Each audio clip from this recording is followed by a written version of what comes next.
So who are we looking at? Whose handwriting? We're looking at the handwriting of Meghan Markle and Prince Harry. We already did some on Meghan Markle, but not all of it.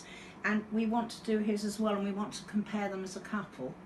The writing, they're quite different from each other, and her writing does have, as said, shark's teeth and whips.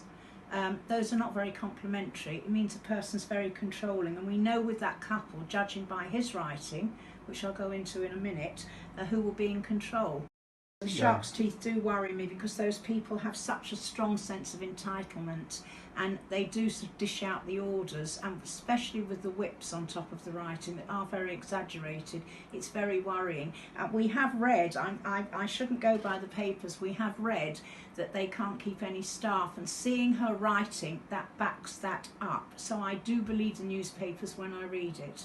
Okay, now he needs plenty of space, and he likes isolation when he wants it, and he loves publicity when he wants it. He's rather moody, and he has this wide spacing. Now she's very, very needy, emotionally terribly needy, and will clasp onto him, grab onto him, and he likes to be, when feeling sort of like he wants to be alone, he wants to be alone and by himself, and I cut off from all that. So I don't know how that's going to work with them, because she'll cry and plead and scream probably, and it will be awful. I just don't know.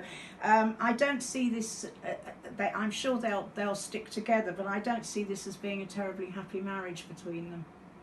It's very interesting. It's true as well. Yeah. Is there anything else you notice?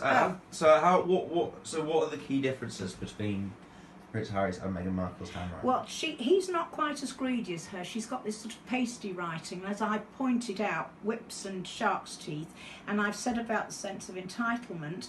So it means that she's very greedy. There's greed in her writing. There isn't greed in his. He just expects it because he's been born a prince. I do think if he wasn't born a prince, I'm sorry to be nasty here, but I don't think anybody would have ever taken any notice of him. He's quite insignificant, and it's just because he's the prince that everybody makes a fuss of him.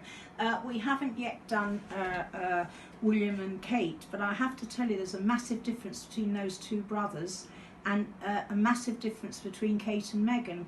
I have seen some of Kate's writing, lovely rounded writing, which this Meghan Markle doesn't have. So I don't know, I'm quite worried about this. Take that bit out about being quite worried, because I'm not.